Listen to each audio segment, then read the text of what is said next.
A lot can happen in a week. 7 days ago, protests in D.C. turned into deadly riots at the U.S. Capitol. Now the president is again impeached, this time for inciting insurrection.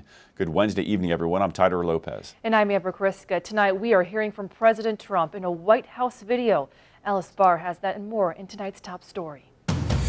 On the table. Tonight, sealed in history, House Speaker Nancy Pelosi signing the document making Donald J. Trump the first American president to be impeached twice.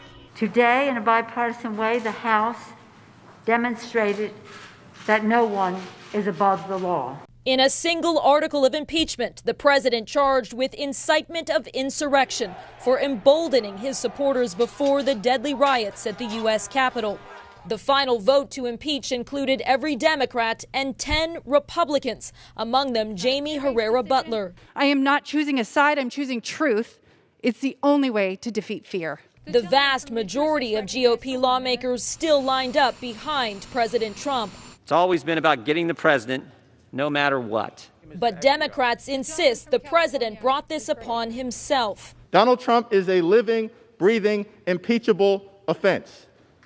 It is what it is. President Trump tonight ignoring the black mark on his legacy while trying to assume the mantle of peacemaker. No true supporter of mine could ever endorse political violence. Meanwhile, the Senate preparing for the possibility of another historic first, the impeachment trial of an ex-president.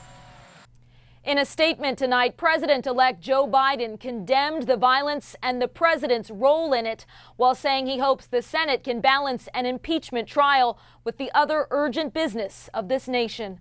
In Washington, Alice Barr, NBC News.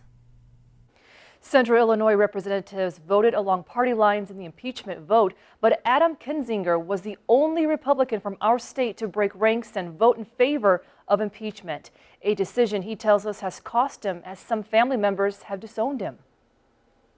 This particular group of family members spattered it with Bible verses and said I was part of the devil's army. That actually re-boldened me because I believe that we are fighting, against a lot of misinformation where even people that are Christians have been misled. Now, some may be asking, what's the point of impeachment when President Trump's days in office are numbered? Tonight, ISU professor Dr. Joseph Zampetti is weighing in on that topic. When a nation experiences the kind of pain that we experienced on Wednesday, there has to be some kind of level, some degree of accountability. Zampetti says even though the Supreme Court has ruled on the meaning of inciting insurrection, that legal definition does not come into play.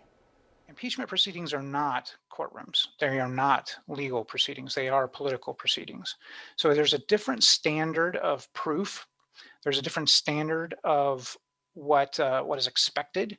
It's really a question of decorum and character and representation of what it means to be an American.